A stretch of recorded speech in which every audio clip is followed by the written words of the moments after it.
신약성경 176면 요한복음 17장 1절부터 8절입니다. 예수께서 이 말씀을 하시고 눈을 들어 하늘을 우러러 이르시되 아버지여 때가 이르렀사오니 아들을 영화롭게 하사 아들로 아버지를 영화롭게 하게 하옵소서.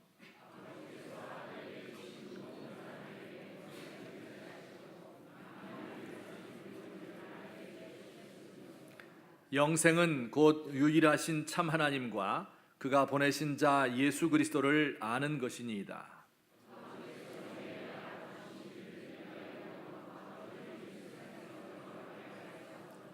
아버지여 창세 전에 내가 아버지와 함께 가졌던 영화로서 지금도 아버지와 함께 나를 영화롭게 하옵소서.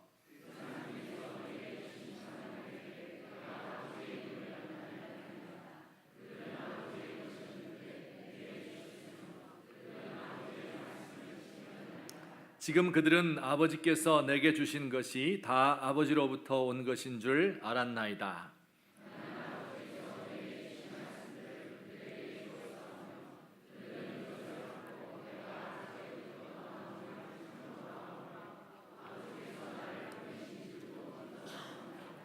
아멘. 어린아이들이 하나님께 기도하는 그 기도문을 몇 가지 읽어드리겠습니다. 하나님, 남동생이 태어나게 해주셔서 감사합니다. 그런데 제가 정말 갖고 싶은 것은 강아지예요. 또 어떤 아이는 눈이 너무 많이 와서 학교에 못 갔던 날 있잖아요. 기억하세요? 한 번만 더 그랬으면 좋겠어요. 하나님, 결혼식에 가보니 교회 안에서 키스를 하고 있지 뭡니까? 그래도 되는 건가요? 좀 더 신학적인 기도도 있어요. 책에서 보니까요, 토마스 에디슨이 전기불을 만들었대요. 저는 하나님이 만들었다고 알고 있었는데요. 또 하나님 부인 이름은 왜 성경에 안 나와요? 성경을 쓰실 때는 아직 결혼을 안 하셨었나 보죠. 이렇게 기도를 했어요. 어린아이들의 기도를 들어보면 어린이다운 신앙적 호기심과 또 그들이 원하는 것이 무엇인지를 알 수 있죠. 누구든지 어떤 사람의 기도를 듣게 되면 그의 신앙과 인격을 알 수 있게 됩니다. 그 기도 속에 기도하는 사람의 모든 관심이 들어있기 때문에 그렇습니다. 기도는 가장 진실한 하나님과의 대화이지요. 우리 마음의 모든 빗장을 다 풀어놓은 채 나의 속마음을 하나님께 내어드리는 것이죠. 우리가 사람들과 대화할 때는 어느 정도 자신의 속마음을 가리고 말하지 않습니까? 하지만 하나님께 말할 때는 그렇지 않아요. 그렇게 해서도 안 되고 그렇게 할 필요도 없습니다. 숨길 것도 가릴 것도 없어요. 가식이 없이 모든 것을 다 드러내고 벌거벗은 모습 그대로 하나님 앞에 나아가는 것이 기도입니다. 우리가 신앙을 배운다고 하는 것은 그래서 곧 기도를 배우는 것입니다. 신앙이 자라면서 기도의 내용이 변화되고 기도가 더욱 진실해져 가기 때문에 그렇습니다. 우리 오늘부터 세 주에 걸쳐서 예수님의 기도를 우리가 배워보고자 합니다. 예수님이 기도하셨다 하는 말이 성경에 많이 나오지요. 예수님은 기도의 스승이십니다. 예수님은 한적한 곳에서 아무도 없는 조용한 시간에 하나님과 대화하기를 좋아하셨습니다. 그분은 오래 기도하셨고 또 자주 기도하셨습니다. 평소에 기도하셨고 중요한 일이 있으면 더욱 간절히 기도했습니다. 혼자 기도하기도 했고 제자들과 함께 기도하기도 하셨습니다. 복음서에 보면 예수님이 기도하셨다 하는 말씀은 수십 번 기록되어 있는데요. 예수님이 무엇을 위해서 기도했는가 상세하게 그 기도의 내용이 나와 있는 곳은 요한복음 17장 한 군데밖에 없습니다. 요한복음 17장은요, 우리 읽은 말씀인데 예수님께서 잡히시던 밤에 제자들과 긴 대화를 나눈 끝에 마지막으로 드린 기도입니다. 요한복음 17장의 기도는 세 부분으로 나누어지는데요. 1절부터 8절 말씀에서는 예수님 자신을 위한 기도가 있고요. 또 9절부터 19절에는 제자들, 11제자들을 위한 기도가 있고 또 20절부터 마지막 절까지는 미래의 예수 믿을 사람들을 위한 기도가 기록되어 있습니다. 오늘부터 세 주에 걸쳐서 이 예수님의 기도를 엿듣는 시간을 가지겠습니다. 예수님의 기도를 통해서 우리가 도달할 수 있는, 도달해야 되는 최고봉 기도가 어떤 것인지를 맛보기를 원합니다. 우리 자신을 위해서는 뭐라고 기도해야 되고 또 세상을 위해서는 어떻게 기도해야 될지 하는 것을 배울 수 있으면 좋겠습니다. 오늘은 그 첫 시간으로서 누구를 위해서 기도했다고요? 자신을 위해서. 우리 자신을 위해서는 우리가 무엇을 기도해야 되는가 하는 것을 배우도록 하겠습니다. 예수님은 자신을 위하여 기도할 때 두 가지를 기도하셨어요. 그 첫 번째는 우리 같이 읽어보겠습니다. 시작.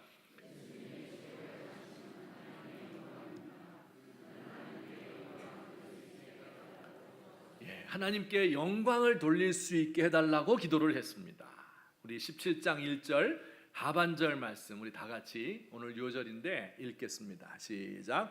아버지여 때가 이르렀사오니 아들을 영화롭게 하사 아들로 아버지를 영화롭게 하게 하옵소서. 아들 예수님이 하나님 아버지를 영화롭게 하기 원하는 기도를 드렸습니다.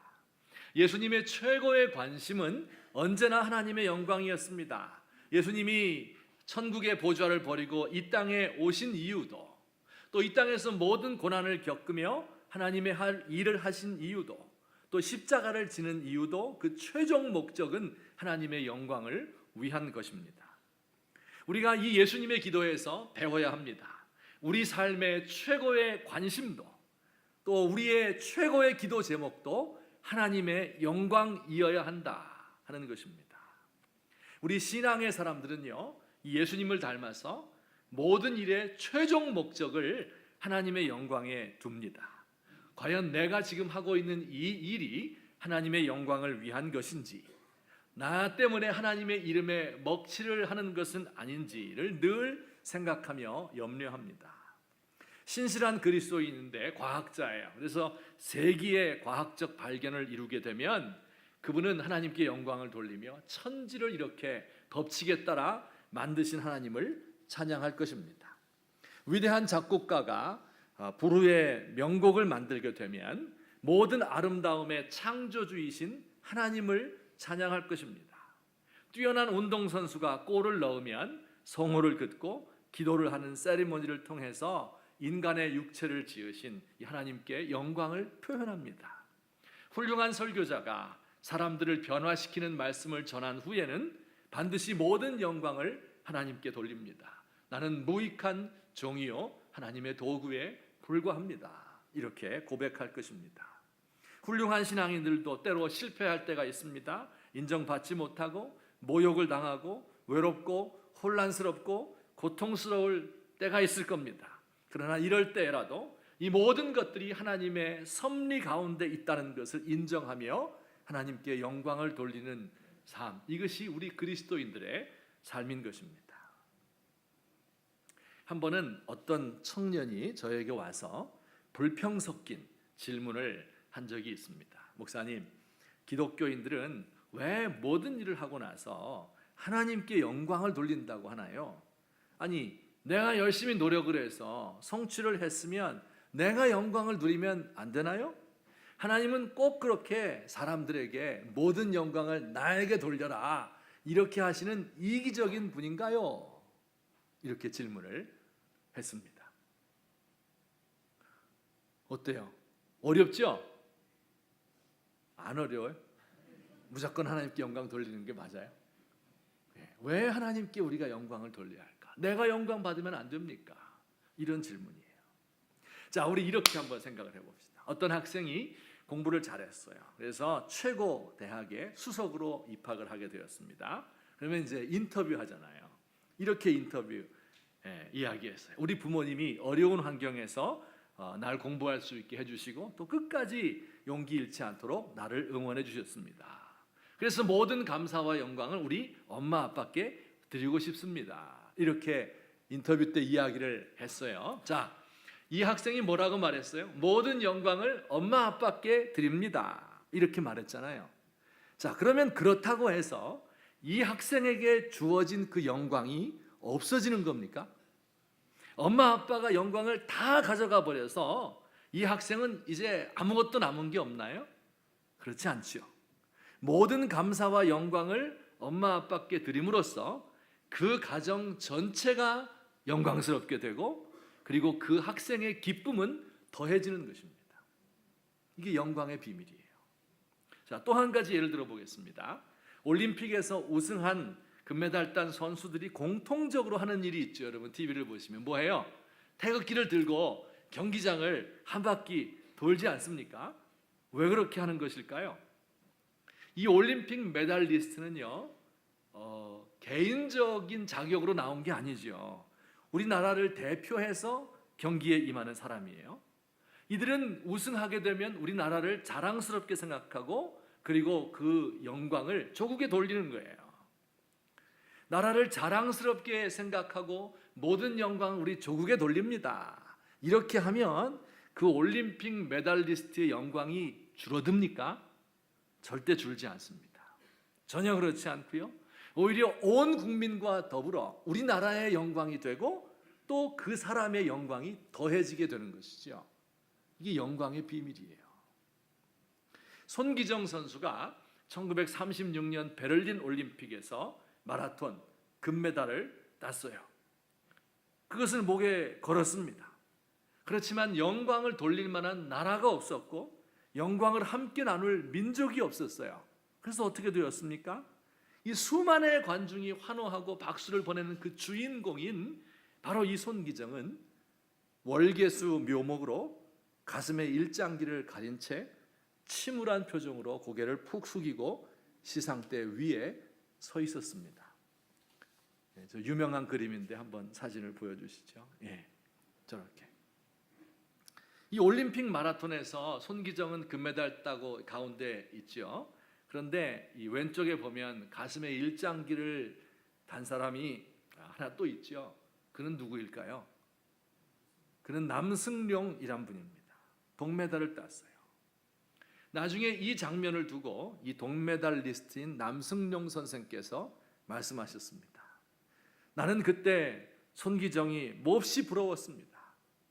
그가 1등을 했기 때문에 부러운 것이 아니라 가슴에 일장기를 가릴 수 있는 묘목을 들고 있었기 때문입니다.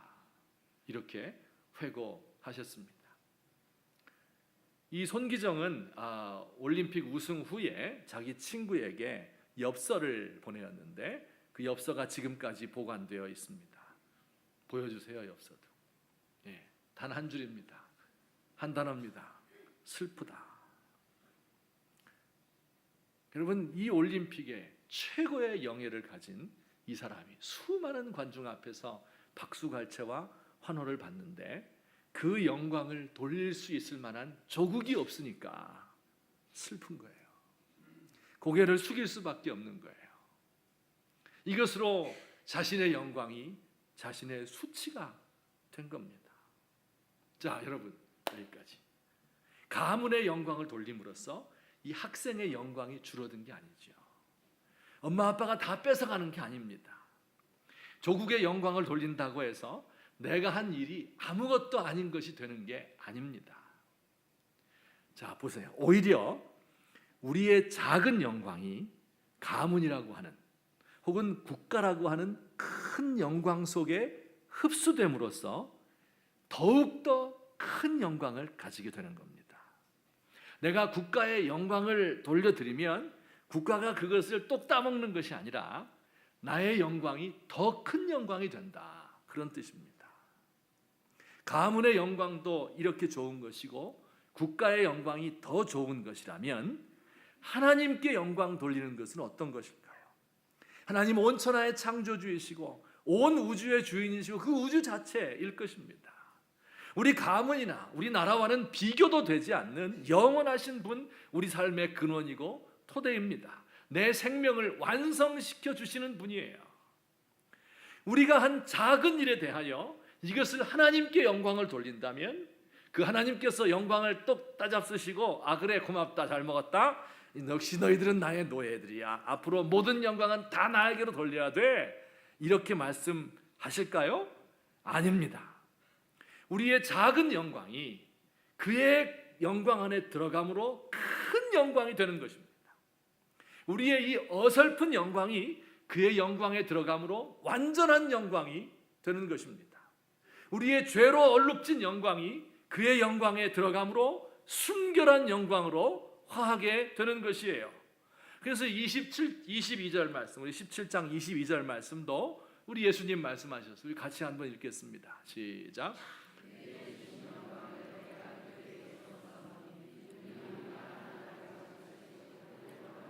내게 주신 영광을 내가 그들에게 주었사오니 이는 우리가 하나 된 것 같이 그들도 하나가 되려 함이니이다. 무슨 뜻이에요? 아버지 하나님께서 아들 예수님께 영광을 주었고 예수님은 아버지께 영광을 돌렸고 그를 따르는 모든 자들에게 예수님은 당신의 영광을 나누어 주셨어요. 그래서 우리 모든 믿는 자들의 영광이 완성되고 더욱더 영화롭게 되는 것입니다. 우리 한 가지 더 이렇게 생각해 봤으면 좋겠어요. 만일 우리가 하나님께 영광 돌리는 게 너무 억울한 거예요. 그래서 내 자신의 영광을 위하여 산다고 생각해 봅시다. 내 영광을 위하여 모든 노력을 다 바치고 또 결과를 이루었어요.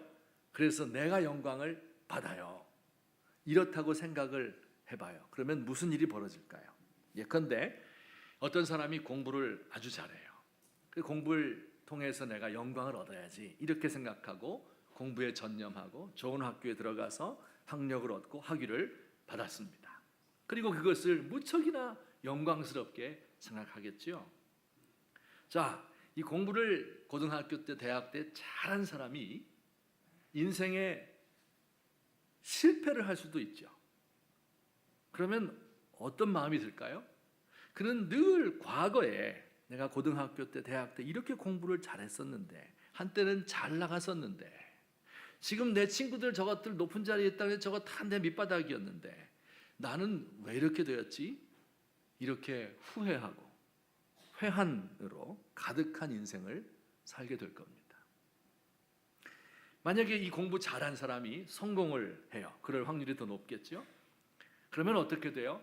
자신의 성공에 한껏 도취되는 겁니다. 사람들을 무시하고 자기를 자랑해요. 그러다가 인생에 더 중요하고 더 가치 있고 좋은 것을 놓치게 됩니다. 그 사람에게 자녀가 있어요. 근데 자녀가 자기보다 공부 못하는 것 같아. 그러면 그를 압박해요. 그래서 그 자녀의 인생도 불행하게 만듭니다. 자녀들이 여럿이 있다면 공부 잘하는 놈을 차별대고 더 잘 대해줄 거예요. 그래서 자녀들의 세대와 그 다음 세대까지 불행을 넘겨주게 됩니다. 놀랍죠? 이런 결과가 나오는 거예요. 이게 모두 자기의 영광을 자기가 취할 때 일어나는 일입니다. 자신의 영광을 위하여 살다가 실패하면 모든 소망이 다 끊어지고 세상에 낙이 없어요.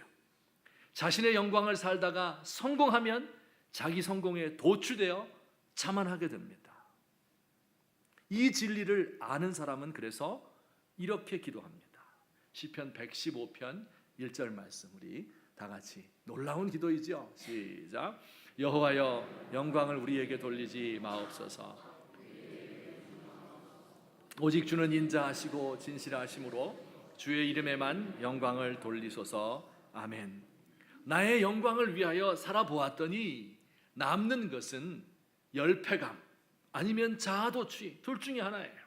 열등의식에 빠져서 헤매든지 나르시시즘에 빠져서 잘난 척하든지 둘 중에 하나란 말이에요. 여러분 우리 예수님의 기도로부터 배울 수 있으면 좋겠습니다. 예수님께서 아버지의 영광을 최우선으로 생각하고 이것을 위하여 기도하신 것처럼 저와 여러분도 이것을 위해서 기도하시기를 주의 이름으로 축원합니다. 과연 내가 지금 하고 있는 일이 내 생각과 내 말이 하나님의 영광을 위한 것인가 아니면 나의 영광을 위한 것인가? 말로는 하나님께 영광을 위한다고 다 이야기하죠, 믿는 사람들. 하지만 정말 내가 하나님께 영광을 돌리고 있는 것인지 아니면 중간에서 내가 영광을 다 얻고 그것을 가로채고 있는 것은 아닌가? 이것을 돌아보아야 됩니다. 만일 다른 사람이 나의 업적과 성취에 대해서 내게 영광을 돌린다고 하면 손을 저으면서 고개를 돌리면서 그를 외면하면서 아닙니다. 나는 아닙니다. 하나님께만 영광을 돌려주세요. 내가 한 것이 아닙니다. 나는 무익한 종입니다. 해야 됩니다. 진심으로 이렇게 기도할 수 있으면 좋겠습니다. 영광을 우리에게 돌리지 마옵소서. 우리에게 돌리지 마옵소서. 인자하고 진실하신 우리 주님의 이름만 높아지기 원합니다. 우리 하나님께 영광 돌리고 그 영광을 위해 사시는 저와 여러분 되시기를 주의 이름으로 축원합니다.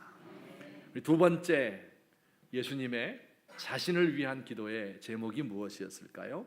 우리 같이 시작. 주어진 고난을 끝까지 견디어 하나님께서 맡기신 사명을 완성하기 위하여 기도하셨습니다. 우리 17장 1절 하반절 다시 한번 읽어보겠습니다. 시작.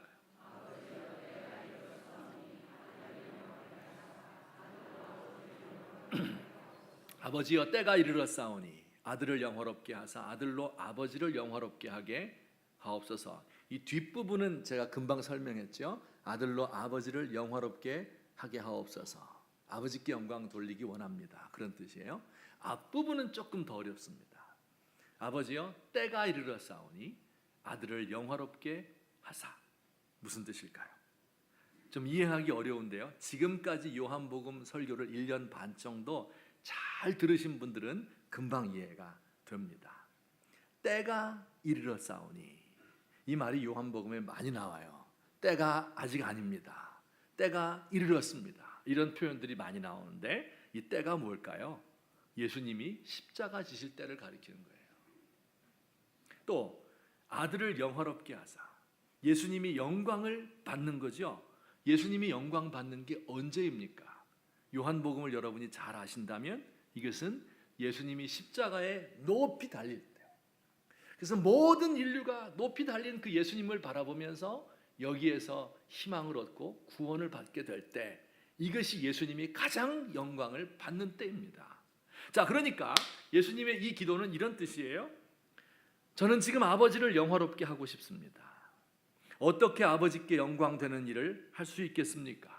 지금까지 죄와 고통으로 얼룩진 세상에 내려와서 하나님을 나타내었습니다. 표적과 말씀을 통해서 당신을 영화롭게 하였습니다. 이제 마지막 남은 최후의 시련인 이 십자가를 견딤으로 이 땅에 온 목적을 완성하게 하옵소서. 이 기도입니다. 십자가를 앞에 놓고 끝까지 고난을 견디게 해달라는 기도예요. 자신을 제물로 바치면서 이것을 끝까지 감당하게 해달라는 기도입니다. 저는 예수님의 이 기도를 묵상하다가 예수님과 비슷한 기도를 올린 한 분이 생각났습니다. 바로 여러분 잘 아시는 순교자 주기철 목사님입니다. 제가 설교회 때 여러 번 이야기 드렸죠. 신사참배, 일제 신사참배를 거부하다가 감옥에 갇히고 고문을 당하고 마침내 순교를 당한 주기철 목사님이십니다. 그 모습을 좀 보여주세요. 주기철 목사님입니다. 그는 평양 산정현 교회에서 목회를 하시고 평양 노회의 부회장이 되었습니다. 목사님 장로님들의 모임 가운데 부회장이 되었어요. 바로 그때가 일제가 신사참배를 강요하던 때였는데 주기철 목사님이 반대할 게 분명하잖아요. 그래서 기회만 되면 중요한 때 그를 잡아넣어서 반대 운동을 못하도록 했습니다. 1938년에 첫 번째 구속을 당해서 4개월 동안 경찰서에서 보내었고요. 1939년에도 두 번째 검속당해서 7개월 만에 나올 수 있게 되었습니다. 이 주 목사님이 안 계신 사이에 평양 노회와 또 조선 예수교 장로회 총회에서 신사참배를 결의한 거예요. 자, 이제 그가 감옥에서 나왔는데 얼마 후면 그는 노회에서 동료 목사님들로부터 목사직 파면을 당할 겁니다. 참 아이러니한 일이죠. 예수님을 잘 믿고 생명 바쳐 섬긴다는 이유로 동료 목사들로부터 파면을 당하는 거예요. 목사직을 뺏기는 거예요. 그리고 그가 심우하던 산정현 교회는 폐쇄될 겁니다. 그리고 그의 가족들은 사택에서 강제로 끌어내어져서 길바닥에 내동댕이 쳐질 것입니다. 그리고 주 목사님은 감옥에 갇히고 그리고 고문 끝에 죽음을 당하게 됩니다. 그러나 앞으로 있을 이 모든 일들을 예견했어요. 그리고 마지막으로 성도들에게 설교를 했습니다. 그 설교의 제목이 5종목의 5종목의 나의 기원이라는 설교입니다. 평소에 본인이 기도하던 5가지의 기도 제목을 성도들과 함께 나눈 것이지요. 그 첫 번째 기도는 죽음의 권세를 이기게 하여 주옵소서입니다. 나는 죽음에 직면하고 있습니다. 나의 목숨을 빼앗으려는 검은 손이 시시각각으로 닥쳐오고 있습니다. 사망 권세 이기게 하여 주옵소서. 기도하지 않을 수 없습니다. 나는 내 주님밖에 다른 신에게 무릎 꿇고 살 수 없습니다. 나에게는 일사각오만 있을 뿐입니다. 두 번째, 장기간의 고난을 견디게 하여 주옵소서. 칼로 베고 불로 지지는 형벌이라도 한두 번에 죽어진다면 그래도 이길 수 있으나 한 달, 두 달, 1년, 10년 계속되는 고난은 견디기 어렵습니다. 하지만 그의 신앙 고백이요, 처음에는 내가 십자가를 지는 것 같지만 나중에는 주님의 십자가가 우리를 지어주는 줄 믿습니다 고백했어요. 세 번째, 노모와 처자, 교우를 주께 부탁합니다. 80 넘은 어머님 계시고 병약한 아내가 있고 어린 자식이 있습니다. 또 나의 사랑하는 산정현 교회 교우들이 있습니다. 나는 저들을 뒤에 두고 다시 돌아오지 못할 길을 떠납니다. 얽히고 얽힌 인정의 줄이여 나를 얽어매지 말라. 주님 따라가려는 나를 얽어매지 말라. 네 번째, 의에 살고 의에 죽게 하옵소서. 이 몸이 어려서 예수 안에서 살아났고 예수께 헌신하기로 10번 100번 맹세했습니다. 예수의 이름으로 밥 얻어먹고 영광을 받다가 하나님의 계명이 깨어지고 예수의 이름이 땅에 떨어지게 되는 오늘, 이 몸이 어찌 구구도생 피할 길을 찾으랴. 다섯 번째, 내 영혼을 주님께 부탁합니다. 주 예수여, 내 영혼을 주님께 부탁합니다. 십자가 붙들고 쓰러질 때 내 영혼을 받으시옵소서. 옥중에서나 사형장에서 내 목숨이 끊어질 때 내 영혼 받으시옵소서. 더러운 땅을 밟던 내 발을 씻어서 나로 하여금 하늘나라 황금길 걷게 하시고 죄악 세상에서 부대끼던 나를 깨끗하게 하사 영광스런 존전에 서게 하소서. 이렇게 5가지의 기도를 늘 드렸습니다. 이 5가지의 기도를 요약하면 무엇이에요? 예수님의 기도예요. 앞으로 다가와 있는 이 고난의 때, 이 십자가 지는 것을 피하려 하지 않고 이것을 담대하게 승리하며 지고 나갈 수 있도록 저에게 힘을 주십시오 하는 이 기도를 드리는 것입니다. 제가 생각해 보았어요. 예수님의 기도, 십자가를 앞에 놓고 드린 기도, 주기철 목사님의 순교 전에 드린 이 처절하면서도 아름다운 기도를 보면서 이 기도들은 이게 너무 고상해서 나와는 관계가 없는 것 같다. 나의 작고 보잘것없는 이 삶이 이분들의 영웅적인 삶을 따라갈 수 있을까? 우리가 사는 삶이라는 것이 대업을 이루는 삶이라기보다는 평범한 일상이잖아요. 매일 아침 1시간 이상 지하철에서 시달리며 출근하는 분들 많을 것입니다. 더위와 싸우는 것이 최대의 과제이고 전기요금 누진제를 염려해야 되고 어떤 이는 에어컨 없이 달랑 선풍기밖에 없어서 누진제 염려할 것도 없는 분도 많습니다. 하나님의 영광 위하여 일하고 주님 맡긴 사명 따라 살고 싶지만 그렇다고 해서 한 입에 거미줄을 줄 수는 없잖아요. 내 한 몸 누워야 할 방한칸이 있어야 하고 자녀들을 책임 있게 키우고 노부모님 모셔야 할 것 아닙니까? 여러분, 이런 사람들이 어떻게 하나님의 영광을 위해서 나를 드리는 삶을 산다.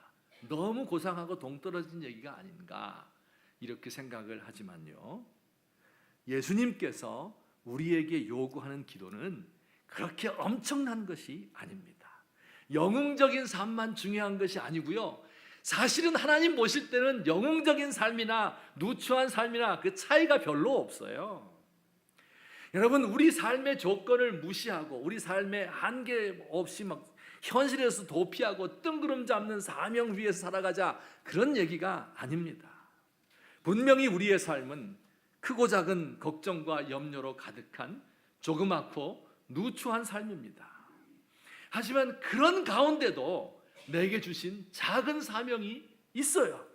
기도할 때마다 하나님의 영광을 생각하는 것입니다.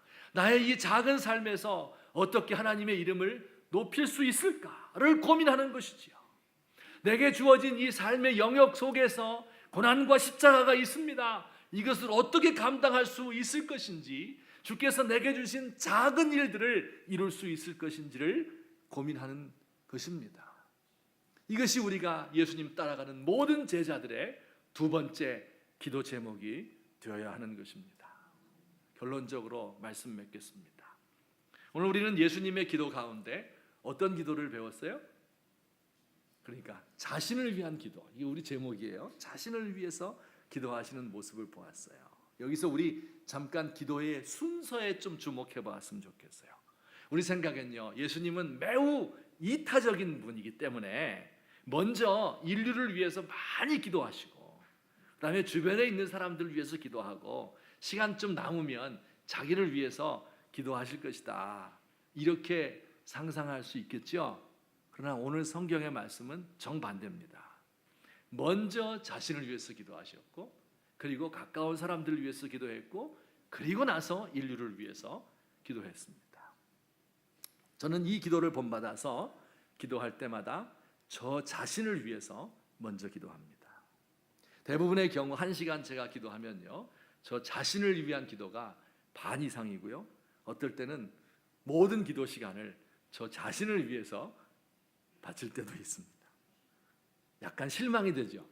야, 이거 나 위해서 기도한 줄 알았는데, 기도 제목 맨날 드리는데 자기만 위해서 기도하네.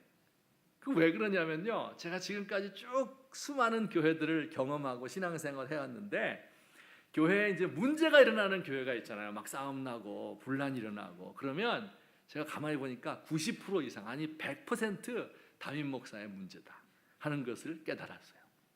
그래서 제가 마음의 결심을 했습니다. 한번 따라서 합시다. 나만 잘하면 된다. 그걸 깨달았어요. 그럼 평화로운 거예요. 그래서 나 자신을 위해서 기도하는. 어떻게 기도해요?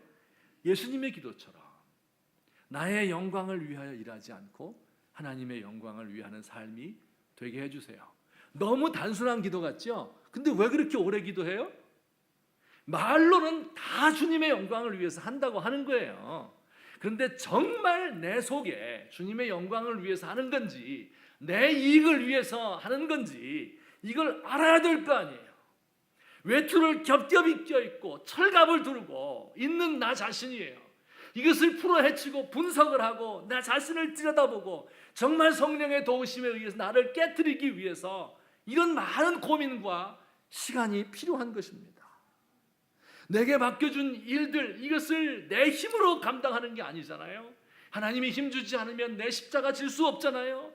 고난도 두려워하지 않고 피해가지 않고 이 일을 감당할 수 있도록 도와주십시오. 간구하기 위해서는 그 수많은 기도의 시간이, 뿌려질 눈물이 필요한 것입니다. 따라서 다시 한번 합시다. 나만 잘하면 된다. 저만 잘하면 되는 게 아니라 여러분도 가정이 잘 되기 위해서는요, 우리 가정이 왜 이렇게 어려운가? 나만 잘하면 되는 거예요. 우리 회사 왜 이렇게 됐나? 나만 잘하면 되는 거예요. 우리 사회가 왜 이 모양인가? 남 핑계 댈 것 없습니다. 나만 잘하면 되는 거예요. 우리 주님처럼 주님의 하나님의 영광을 위해서 내게 맡겨주신 작은 사명을 위해 살면 되는 것입니다. 저는 하나님께서 저에게 이 기도의 시간을 주신 것에 대해서 너무 감사하고 너무 다행이라고 생각합니다. 여러분, 우리가 살고 있는 삶이 너무 외식적이고 가식적이고 형식적이지 않습니까? 그런데 하나님 앞에 나와서는 그럴 필요가 없어요. 그 하나님 앞에 나의 모든 것을 내려놓고 나의 모든 거짓된 것들을 고백하면서 내 속에 있는 것들을 다 드러내어 보일 수 있어요. 그 시간이 얼마나 소중한지 모릅니다. 그 시간이 나를 바꾸고 나를 깨끗하게 만들고 조금이나마 주의 사명으로 가까이 갈 수 있도록 도와주는 시간이기 때문에 그렇습니다. 우리 사랑하는 귀한 성도님들, 이 축복, 예수님이 주신, 눈만 감으면 예수님과 함께 있는 거예요. 내 자리에서 하나님께 간구하시고 늘 자기를 돌아보시는 저와 여러분 되기를 예수님의 이름으로 축원합니다. 우리 같이 한번 기도드리겠습니다. 오늘 들은 말씀을 생각하면서 하나님 앞에 기도로 나아가십시다. 우리 예수님의 기도, 자신을 위한 기도, 모든 것을 하나님의 영광을 최고의 목적으로 둔 기도, 그리고 그 사명 감당할 수 있도록 도와주십시오. 주께 드리는 이 간절한 기도를 본받아서 우리도 주께 이 동일한 기도 드릴 수 있도록 도와주십시오. 이 기도 시간을 가장 복되고 행복한 시간인 것을 깨닫게 하여 주옵소서. 함께 기도드리겠습니다. 사랑의 하나님 아버지, 고맙습니다. 우리 주님께서 저희를 사랑하셔서 우리에게 하나님 아버지의 비밀을 가르쳐 주시고 하나님 아버지와 나누던 그 교제를 우리에게도 확장시켜 나누어 주셨사오니 감사합니다. 우리가 주의 영광을 생각하며 주의 뜻을 위하여 일하고, 오 주여, 나에게 영광을 돌리지 마옵소서. 나에게 영광을 돌리지 마옵소서. 나는 버러지와 같은 인생이고 무익한 종에 불과합니다. 날마다 고백하는 제가 되도록 도와주시옵소서. 나를 구원해 준 것만 해도 감사하고 기쁜데 세상의 영예를 추구하는 어리석음을 범하지 않도록 하나님 저를 붙드시고 도와주시옵소서. 하나님 아버지여, 주께서 제게 맡겨주신 사명들이 있습니다. 하나님, 이것을 감당할 때에 십자가를 피하지 않게 하시고, 오 하나님 아버지여, 세상의 것에 얽매이지 않도록 하옵시고, 하나님 장기간의 어려움이라도, 오 하나님 지루한 모든 고통이라도 견딜 수 있는 우리가 되도록 하나님 도와주시옵소서. 하나님, 나 자신을 위하여 기도하고 간구하며 주님 앞에 날마다 나아갈 수 있는, 주님의 지성소에 들어갈 수 있는 하나님이 놀라운 시간 우리 가운데 있도록 하나님 인도해